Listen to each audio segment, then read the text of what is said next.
नमस्कार, thank you so much Indeed. आज का दिन बहुत बिजी रहा बिकॉज इंटरव्यूज थे। मेरा नाम शेफ अमित गौर है और आज मैं आपको जो बताने वाला हूँ वो मुझे लगता है कि आपकी सारी परेशानी दूर कर देगा और एक एक एक नए तरीके से आपको एक एक नज़रिया दे देगा कि किस तरीके से मैन पावर जो किस तरीके से हैंडल करना है। एक जो क्वेश्चन है जो सबके दिमाग में है और उसका आंसर आज तक किसी को नहीं मिला कि जो किचन में एम्प्लॉयज़ काम करते हैं या होटल या जो रेस्टोरेंट में काम करते हैं, स्पेशली किचन के जो एम्प्लॉयज़ हैं वो बहुत जल्दी जॉब छोड़ देते हैं। They leave the job very quickly, like after 3 months 4 months। इनमें लोगों का जो रोटेशन है वो बहुत ज़्यादा है। तो ये क्यों होता है और इसको कैसे रोका जाए? सबके पास अपने अपने लॉजिक हैं। अच्छा, इससे पहले मैं आपको एक बहुत ज़बरदस्त चीज़ बताना चाहता हूँ। आपका जो इंटरेस्ट है एज ए एम्प्लॉयर वो पैसा कमाना है बिजनेस से, और जो किचन के अंदर काम कर रहा है या आपका जो एम्प्लॉय है उसका जो विज़न है वो भी पैसे कमाने का है। तो यानी कि जब दो व्यक्तियों का विज़न सेम होता है तो उनमें दोस्ती बहुत ज़्यादा हो जाती है। जैसे दो जने हैं जो आईएएस अफसर बनना चाहते हैं, दोनों का विज़न एक है, आप देखेंगे दोनों बहुत अच्छे दोस्त बन जाते हैं। दो पुलिस वाले हैं, उनका विज़न है कि यार इस अपराधी को पकड़ना है, आप देखना वो अपराधी को पकड़ लेंगे। मतलब उनके पास ऐसी स्ट्रैटेजीज आ जाती हैं, आइडियाज़ आ जाते हैं, कॉम्बिनेशंस हो जाता है। दो बदमाश सोचते हैं कि मुझको बैंक लूटना है, वो अपने आइडियाज़ स्ट्रैटेजीज बनाना चालू कर देते हैं और बैंक लूट लेते हैं। तो यानी कि ये बात बिल्कुल सही है कि जब दो व्यक्तियों का विज़न एक है तो बहुत सारी स्ट्रैटेजीज, बहुत सारी प्लानिंग, बहुत सारा कोऑर्डिनेशन साथ में जुड़ जाता है। लेकिन इस इंडस्ट्री का जो है, ये होटल इंडस्ट्री है, जो रेस्टोरेंट इंडस्ट्री है, इस इंडस्ट्री में दोनों का विज़न एक है। जो रेस्टोरेंट और होटल के ओनर्स है उनका विज़न है इस बिज़नेस से पैसे कमाना और नेम कमाना, और जो एम्प्लॉयज़ है उसका भी विज़न है नेम कमाना, पैसे कमाना। लेकिन दोनों एक दूसरे की हालत ख़राब है। जो एम्प्लॉयर सोचते हैं कि अरे यार ये क्या काम का है, मैं इसको खिला रहा हूँ, पिला रहा हूँ, पैसे दे रहा हूँ, साला कोई काम का नहीं है, मेरे को फ़ायदा भी नहीं हो रहा है, फिर भी मैं तनख्वाह दिए जा रहा हूँ। और जो एम्प्लॉय है वो सोच रहा है अरे ये हमारा चूस रहा है खून मैं यहाँ पर काम करे जा रहा हूँ, साला कुछ भी नहीं हो रहा मेरा जीवन में, तो छोड़ के चलो यहाँ से, और वो जंप कर जाता है। तो अब ये प्रॉब्लम जो है ये एक माइंड सेट है दोनों का। कितना विचित्र है। बल्कि ऐसा होना चाहिए कि जो उसके आइडियाज़ हैं, उसके प्लानिंग हैं, और एक टीम की तरह काम करें, और उस पर्टिकुलर जो प्रोजेक्ट है, इंस्टीट्यूशन है, होटल, रिसोर्ट, रेस्टोरेंट, संस्था फर्स्ट, वो टॉप पे आती रहे। बट बहुत कम जगहों पे ही ऐसा देखने को मिलता है, और जो नए रेस्टोरेंट ओनर्स खोलते हैं उनके साथ तो ये कभी देखने को नहीं मिलता है। सो खैर, एनीवे, इस वीडियो को लंबा नहीं करते हैं। मैं आपको किचन के पार्ट से बताना चाहता हूँ कि ऐसा क्यों है कि किचन के जो लोग हैं वो बहुत जल्दी नौकरी छोड़ देते हैं। उसके पीछे कौन जिम्मेदार है, इस वीडियो के बाद आप समझना, और मैं ये भी बताऊँगा आपको कि कैसे किया जाए कि ये प्रॉब्लम नहीं आए। चलिए ठीक है, मैं इसको आपको एक कहानी में बताता हूँ। फॉर एग्ज़ाम्पल, आप सोचिए कि मैंने एक जगह नौकरी ज्वाइन करी, ठीक है। अब मैंने एक जगह नौकरी ज्वाइन करी, कॉमी 1, कॉमी 2 या कॉमी 3 या CDP, sous chef, executive chef, कोई भी डेजिग्नेशन आप पकड़ लीजिए, ठीक है। अब जो उसका जो ओनर है वो अधिकतर जो एम्प्लॉयज़ रखते हैं वो अपने बिजनेस के हिसाब से रखते हैं, करेक्ट है, ठीक है। अधिकतर अगर आप 95% संस्थाओं में देखेंगे तो जो एम्प्लॉयज़ रखते हैं वो बिजनेस रेवेन्यू के हिसाब से रखते हैं। अब जो एम्प्लॉयज़ को रखना चाहिए वो काम के हिसाब से रखना चाहिए, वर्कलोड के हिसाब से, रेदर देन रेवेन्यू के हिसाब से। बस यहाँ एक बहुत बड़ी गलती हो जाती है और 80% बिजनेस बंद हो जाता है।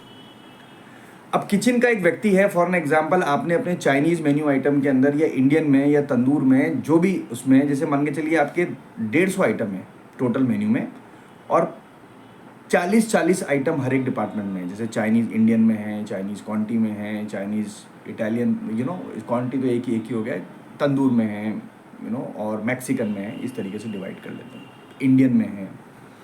अब जो एक कुक और एक हेल्पर है वो क्या करेगा, वो दिन भर उसका मीज़ा अप्लाई करेगा, प्री प्रिपरेशन, क्योंकि ये तो है नहीं कि जब ऑर्डर आएंगे तो उसको मना करना है, तो उसको मीज़ा एवरीडे करना है, कटिंग, चॉपिंग, ग्रेवी बनाना, ये सब चीज़ दिन भर चलती रहेगी। तो इसका मतलब ये है कि वो अपना फिजिकल योगदान कर रहा है, करेक्ट। अब होता क्या है कि बिजनेस आता नहीं है, लेकिन ये योगदान तो पीछे चल रहा है। वो पीछे अपनी जो एनर्जीज हैं, अपने जो श्रमदान है वो तो कर रहा है, काट रहा है, धो रहा है, सब्जी बना रहा है, स्टाफ का खाना बना रहा है, मतलब किचन का आदमी दिन भर काम कर ही रहा है, कुछ ना कुछ कुछ ना कुछ कुछ ना कुछ। तो उसका जो शरीर है वो थक रहा है, यानी उसको जो भी पैसे मिल रहे हैं वो ये नहीं समझ रहा है कि ये पैसे मुझे इसलिए मिल रहे हैं कि जब सेल होगा उसके लिए मुझे रखा गया है। लेकिन कोई भी चीज़ बनने से पहले जो प्री प्रिपरेशन होती है, cutting, chopping, boiling, kneading, broiling, ये सब जो प्रोसेस हैं वो चीज़ पीछे चलती रहती है मेन्यू के अंदर। फिर 3 दिन के बाद में अगर ऑर्डर नहीं लगा तो उसको फेंकना पड़ता है, फिर दोबारा करना पड़ता है और ज़्यादा दिन तक रखेगा तो कस्टमर आएगा, तब वो कस्टमर फिर दोबारा नहीं आएगा। तो वो कंटिन्यूस हर 3 दिन के बाद जो किचन का जो मीज़ा है, प्रिपरेशन है, वो चलता रहता है, चलता रहता है, चलता रहता है। और लोग करते रहते हैं, लड़के जो होते हैं किचन के काम करते रहते हैं, करते रहते हैं, करते रहते हैं। और जैसे ही ऑर्डर आता है तो वो वर्कलोड उनका ज़्यादा हो जाता है कि पहले मीज़ा भी करो, फिर कुकिंग भी करो, फिर डिलीवर भी करो। लेकिन ओनर्स को लगता है, मैनेजमेंट को लगता है, बोले यार ये तो सेल हो ही नहीं रही, ये तो आदमी बहुत ज़्यादा है और जो लड़के हैं वो फ्रस्ट्रेशन के अंदर छू टाटा चले जाते हैं। अच्छा, एक तो ये एक रीज़न है। दूसरा रीज़न ये है कि अब के जो लड़के हैं, अभी के जो लड़के हैं, यंग लड़के हैं, उनकी जो डिमांड है सैलरी की वो 30,000 रुपये, मतलब सबको 30,000 तक पहुंचना है। आप मान के चलो, अगर भारत में रहना है, अपने आप को अच्छी तरह करना है, तो आपकी तनख्वाह अगर 30-35 हज़ार रुपये है तो आप ढंग से कर सकते हैं, वरना कहीं ना कहीं आप गलत काम करेंगे या फिर कंप्रोमाइज़ करेंगे लाइफ में। तो अब ये जो नए लड़के हैं, जो अभी नए शेफ्स बन रहे हैं, वो क्या करते हैं, 6 महीने यहाँ काम करते हैं, 15,000 में काम सीखते हैं, 11-12 हज़ार में काम सीखते हैं। क्योंकि अगर कोई इंस्टीट्यूट में जाएंगे तो पैसे देने पड़ेंगे, तो वो क्या करते हैं, हेल्पर लग जाते हैं काम सीखने के लिए, किसी भी सैलरी में लग जाते हैं। जैसे ही उनके हाथ में काम आ जाता है वो सट से छू गायब 2,000 रुपये में गायब। तो 15 में नौकरी लगी, 12 हज़ार में नौकरी लगी, हर 6 महीने के बाद 2 3 हज़ार का जंप लेके 3 साल 4 साल में 30-35 हज़ार रुपये के बन जाते हैं। अब वो देखते हैं कि यार ये जो पोस्ट है, शेफ़ की जो पोस्ट है, ये तो बहुत अच्छी पोस्ट है, क्योंकि सबको शेफ़ बनना है। कोई ऐसा है किचन में, आपके किचन में, या कोई ऐसा हो जो बोलेगा कि मुझे शेफ़ नहीं बनना? सबको शेफ़ बनना है, क्योंकि उसको लगता है ये काम अच्छा है, कम काम करना पड़ता है, तनख्वाह भी ज़्यादा है, रेस्पॉन्सिबिलिटी तो वो समझते नहीं है तो इस चक्कर में ही लड़के आ रहे हैं, जा रहे हैं, आ रहे हैं, जा रहे हैं, घूम रहे हैं, आ रहे हैं, जा रहे हैं। तो एज ए ओनर 8 मिनट के बाद मैं आपको ये सजेशन देना चाहता हूँ कि आपके मेन्यू में जितने लिमिटेड आइटम्स होंगे उतने आदमी आपको कम लगेंगे, उतना स्टैंडर्डाइजेशन आप बहुत जल्दी कर सकते हैं और स्पेशलिटी फेमस हो सकते हैं आपके एरियाज़ के अंदर, क्योंकि आपका जो मेन्यू है वो कम है, वॉल्यूम आप बढ़ा सकते हैं। आज आपके अगर एक मंचूरियन बिकता है और आप केवल स्पेशलाइज मंचूरियन है तो 500 मंचूरियन पर डे भी बिक सकती है। और जब आपकी 500 मंचूरियन प्लेट पर डे बिकेगी तब आपको सिर्फ मंचूरियन चाहिए और कुछ नहीं चाहिए। इसी के साथ नमस्कार, thank you so much Indeed. I hope everything is okay in your life. If you need any type of consultancy or any advice or guidance in your business, let us talk with each other. Now we have very good chefs associate with us and we are exploring and sharing our knowledge to the world.